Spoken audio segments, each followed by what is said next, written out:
is a very important one. Is there a connection between husband and wife from previous births? Could you please enlighten us? See, it's not just about the husband-wife relationship we're discussing. There are also bonds with all other connections. The husband-wife one is especially significant. Today, we're going to talk about husband-wife relationships. It is alright. So they say the husband-wife relationship is a bond for many lifetimes. It is alright. So, a husband and wife share a bond of many lifetimes, but if things are going wrong, it's because somewhere when the very first supreme beings were created. When Brahma created the Saptarishis, he made 7 supreme beings. From among them, the first supreme being was formed. Many other supreme beings were created, alright. Even from those, some fell. They kept falling, eventually becoming gods.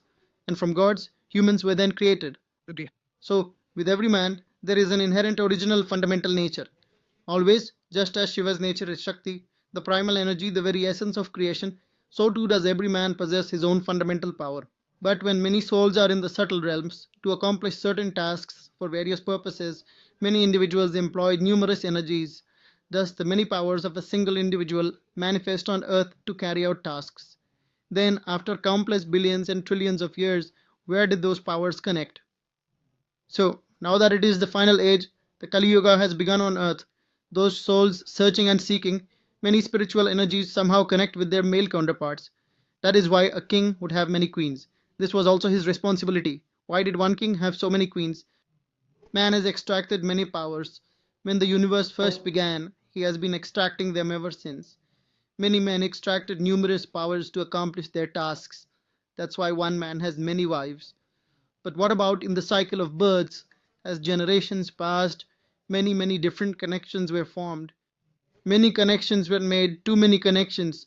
That's why earlier the number of women was very high. That's why in Hinduism, as soon as a girl was born, they would milk feed her. And nowadays they kill them even in the womb. Girls, because the number of girls was very high earlier. The reason for this is that man created many powers. And these many powers, which then became women, they will eventually have to come down to earth, won't they? Initially, they were in a subtle form.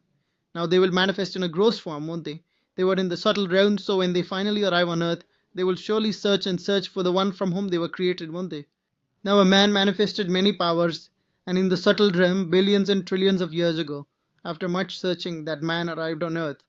So, many powers came to earth with humans, they will search for them, won't they? They will come into connection, won't they?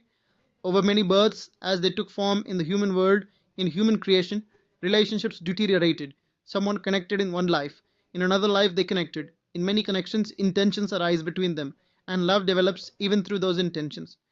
The fundamental reason for this mess is separating the original nature from a distinct one. That's why relationships between male and female natures are deteriorating today. The reason for the deterioration of relationships, particularly between husband and wife, is that his original nature is not with him. He has other different natures that he himself has created. He is experiencing today the consequences of what he did billions of years ago. He is suffering this sorrow. I didn't understand what he said. Okay. These are truly very profound matters. These are truly very profound matters. This particular point, in the times that are yet to unfold, I mean, when one truly contemplates it from a spiritual perspective, then this understanding gradually, slowly begins to dawn.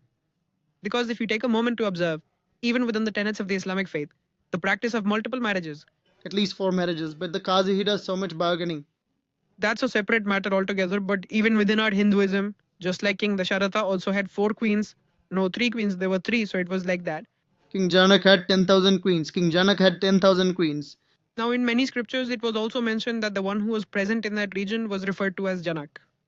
I don't know whether this is actually true or not. But King Janak, even though he had 10,000 wives, he was still called a Rajrishi. Even as a king, he was considered a sage. So the very fundamental reason for this is the power of the soul's purity, the power of penance and austerity. In their soul, there was penance, there was power. That is why the king was referred to as a Rajrishi. If kings were like sages in the past, then didn't sages sometimes have many wives? Many sages, I have heard, possess numerous wives. Doesn't someone have 13 wives? He's considered the moon god, isn't he? Chandra didn't have 27 wives. He also loved one Rohini, didn't he? They were Daksha Prajapati's daughters, all 27 of them, weren't they? So Daksha Prajapati had cursed him, hadn't he? And he had 27 wives, didn't he? It inevitably falls into the bondage of karma, doesn't it? Somewhere its original nature will find true happiness, but from all other sources it will only experience pain. Therefore, a man's original nature is where true happiness would be found. All other connections just kept coming and coming and coming. So there were many kings, who had 1,000 queens, 2,000 queens, even 5,000 queens. I saw this in China. There was one particular king who had 10,000 queens. I'm talking about China. This was about 2000 years ago. I was watching a history of China.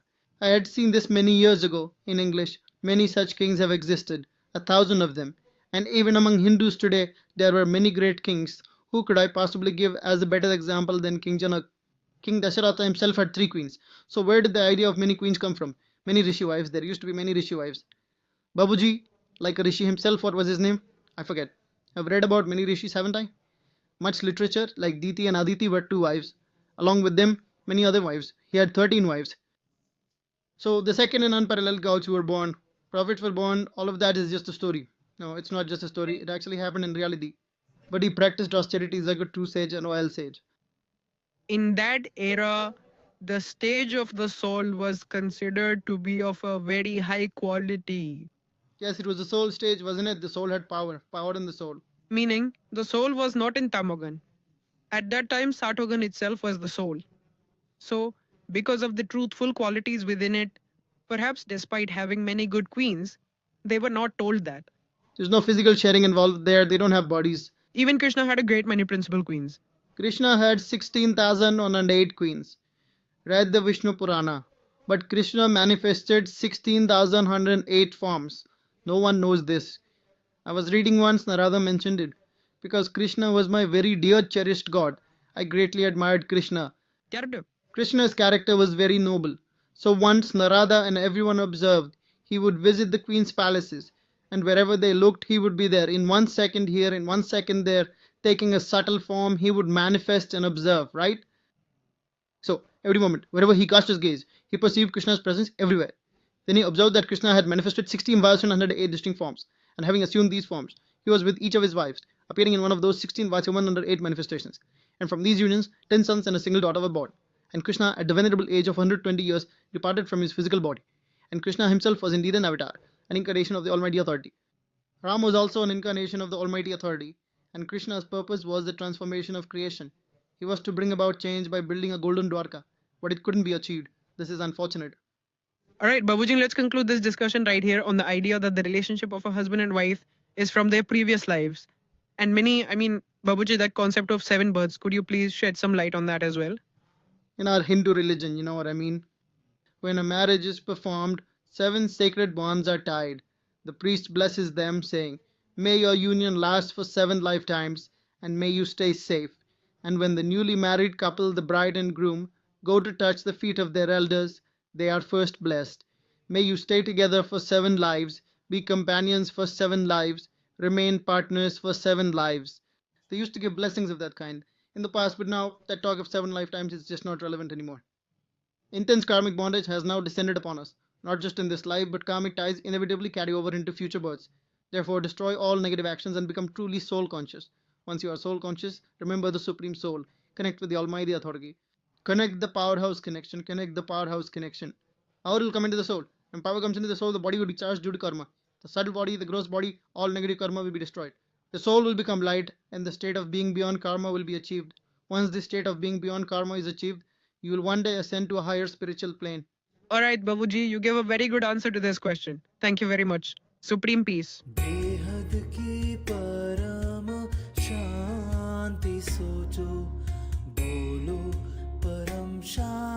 Join us daily for our morning live meditation, Monday to Saturday, 5:30 to 6:30 a.m. Join us daily for live meditation, 10 p.m. to 11 p.m. on YouTube Live. Subscribe now. Website www.paramshanti.org. Email us anant@paramshanti.org. Like, share, subscribe. Join today. बेहद की परम शांति सो